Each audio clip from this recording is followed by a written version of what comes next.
Kaixo, Kike Amonarriz naiz, soziolinguista eta euskararen aldeko ekintzailea. Eta bideo honetan euskararen erabilera guraso euskaldunen artean nola sustatu daitekeen, azaltzen saiatuko naiz eta hainbat proposamen egiten. Ziur nago zuen artean oso tipologia desberdinetako personak egongo zaretela. Izango zarete batzuk, euskaraz egiteko ohitura daukazuenak. Beste batzuk, segurazki, batzuekin bai, beste batzuekin ez, batzuetan bai, beste batzuekin ez. Eta izango da, behar bada zuen artean ere, naiz eta euskara jakin, edo euskara ikasten jardun, euskaraz egiteko oraindik ere ohiturarik ez duzuenok. Beno, aurreratuko dizuet, denak zaretela beharrezko eta gure proposamenak denei zuzenduak izango direla, bakoitza bere mailatik abiatuta.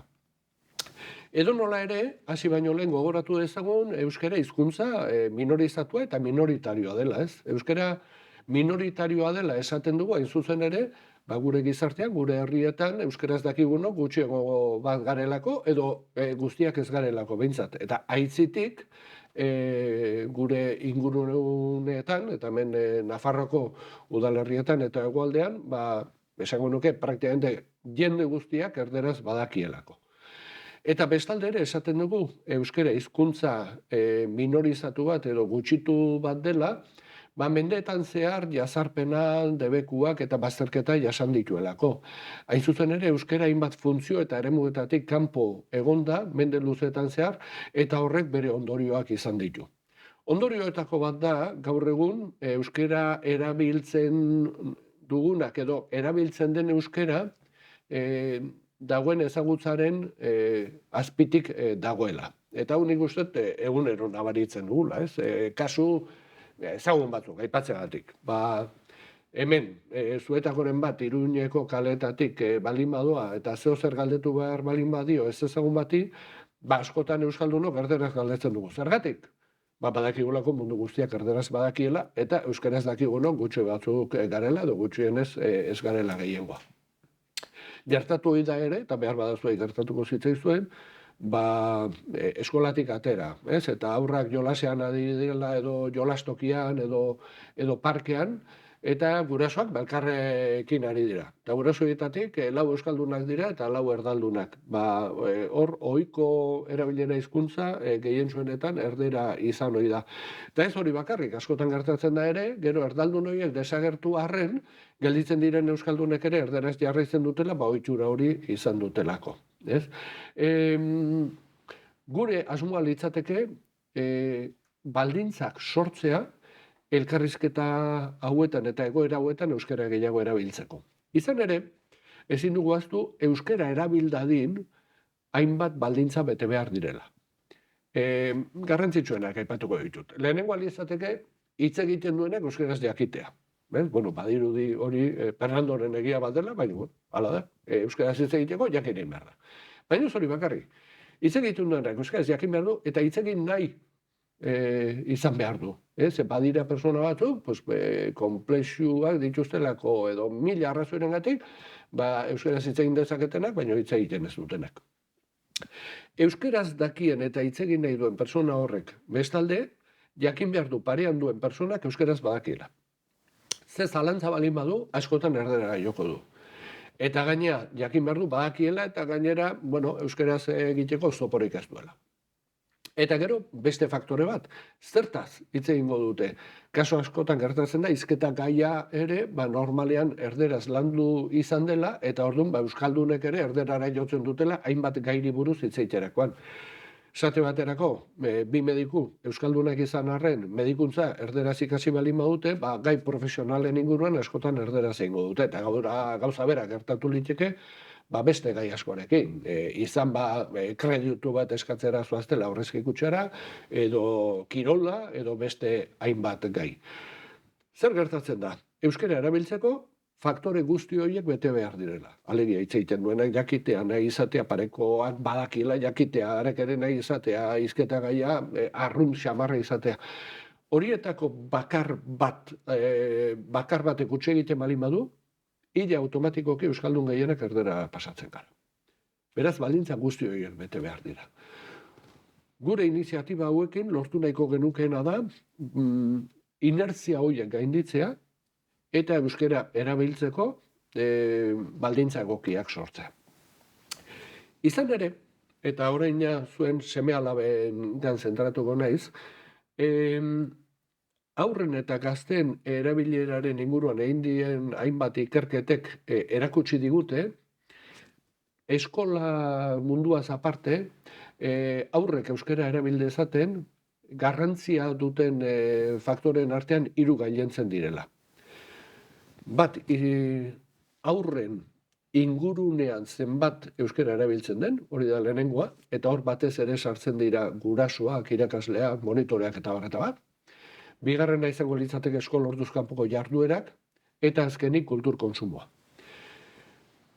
Eskola orduz kanpoko jardueren inguruan eta kultur kontsumoen eta etxeko erabileraren inguruan era.eusen badituzue bi bideo oso interesgarri, bai Paula Casaresek eta bai Iñaki Esmendik egindakoak, beraz, horiek ikusi itzazue, gomendatzen dizuet, eta gaur zentratuko gara gurasoen erabileran.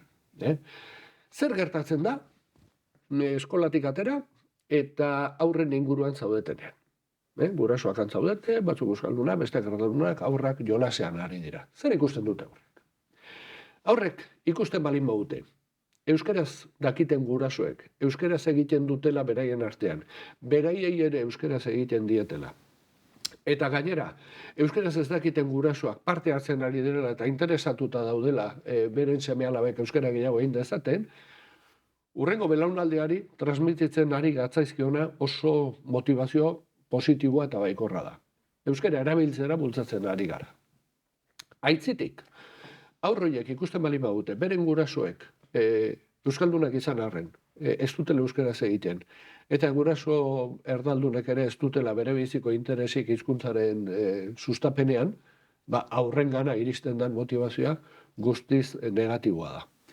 Horregatik, zuei planteatuko dizuegana da, aurren aurrean helduak heldu egitasmoan planteatzen dana. Eta da, euskeraz dakizuen gurasoen artean, euskeraz egitea, baita aurrekin ari ez aretenean ere, eta noski aurrekin euskeraz egitea. Hau da, aurrekin eta aurren aurrean euskeraz egitea. Eta erdaldunei planteatuko dieguna da gainera, iniziatiba hauetan ere parte hartzea eta beraien adostasuna erakustea. Eta horretarako bideo berezi bat ere grabatu dugu. Hizkuntza aldaketa hauek izan litezke erresagoak edo zailagoak. Eta hor, aintzat hartu behar dugu, bakoitzaren abia puntua ez dela berdina. Zuek euskalduna bazarete eta euskaraz egiteko ohitura bali badukazue, pues animo eta aurrera. Eta euskaraz hitz egiteko ohiturarik ez bali baduzu edo zuen maila eskasa bali bada, hor estrategia batzuk martxan jarri beharko ditugu, batetik ezagutza maila hobetzeko, bestetik agian egokia izan liteke aurrekin hitz egiten hastea eta behin aurrekin hitz egiten hasi ezkero, gero beste persona eta esparru batzuetara zabaltzea erabilera dinamika horiek. Izan ere, ezin dugu ahaztu, euskara ez erabiltzeko arrazoi asko egon ohi direla. Normalean, euskaldunei galdetzen diegunean, zergatik ez duzu euskaraz egiten, euskaraz egin dezakezun kasuetan, erantzunak izaten dira. Bat, inertzia edo ohitura. Alegia, pertsona horiek erderaz ezagutu ziren, beti erderaz erlazionatu dira, eta orduan kosta egiten zai aldatzea. Gainera, gertatu liteke, ezagutu zirenean, euskaraz jakitea eta gero ikasi izan. Orduan, hor batzuetan errez egiten dira aldaketak, eta beste batzuetan gehiago kostatzen da. Bigarren arrazoirik nagusiena izaten da lotxa edo hanka sartzeko beldurra. Eta uste dut horre esan behar dugula, mesedez, hanka sartu gabe, ez dago hizkuntza bat ikasterik, eta ez dago hizkuntza bat erabiltzen hasterik, ez? Gero izaten da, maila eskaisa izatea, edo pentsatzea, erderaz asko hobeto moldatzen zarela. Hor ere, ahalegin bat egin behar da, baina hor, momentu batzuetan bezatzat, euskara erabiltzeko aukerak sortu beharko genituzke. Eta azken batean, gero euskaraldian planteatzen zen bezala, planteatuko genuke ere, gutxienez euskara besteek zuregana euskara zuzentzeko aukera hori planteatzea, ezagutaraztea, eta hori, Belarri Press figurak hori esan nahi zuen, Nik ez dakit euskeraz erantzuko dizudan, euskeraz jarraituko dudan, naiz eta jakin edo maila altuagoa edo baixoagoa izan, baina ni prest nago zuen niri euskeraz egiten. Uste dut, predisposizio hori azalduta ere, aurrera pauso handiak eman daitezkela. Eta zer da azkenian planteatuko dizueguna? Neurri handi batean euskaraldian planteatzen genuena. Lehenengo puntua izango litzateke, euskaldunekin euskaraz egitea. Legi, euskaraz dakizuen gurasook, beste gurasoekin euskaraz egitea.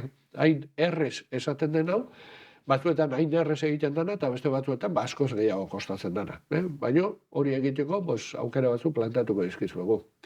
Bigarrena izango litzateke lehen hitza euskaraz egitea. Uste, lehen hitza euskaraz egiteak batetik adierazten duela euskaraz egin nahi duzula, baina bestetik ere euskaraz egiteko aukera asko eta ate asko zabaltzen dituela. Identifikatzen ditugula eta ikustarazten ditugulako zeintzu egoera eta personekin egin genezaken euskaraz. Hirugarrena izango litzateke, euskaraz ari zaretenean, zuen mintzakideak erderaz erantzun arren, ulertzen bali badu ez automatikoki erderara pasatzea. Edo ikusten bali baduzu, ez altasunen badaukala euskaraz hitz egiterakoan ere, ez automatikoki erderaz pasatzerakoan. Hau, euskaraz ikasten ari den jende asko aipatu izan digu, ez? Mesedez, etzazue hizkuntzaz aldatu, euskaraz ari garenean zailtasunen badaukagula somatu orduko, zen bestela ez baitu ikasiko. Uste dut hau importantea da. Eta laugarrena izango litzateke hori, gutxienez euskaraz egiteko predisposizio hori azaltzea. Uste dut urrats guzti horiek ematen balin baditugu, eta aurrean gaudenean, gure euskaldunon arteko erabilera handitzen balin badugu, aur euskaldunekiko komunikazioa euskaraz segurtatzen balin badugu eta lortzen balin badugu guraso erdaldunen implikazio prozesu honetan sekulako aurrera pausoa emango dugula. Eta horrela hasten balin bagara, ondo hasi gara.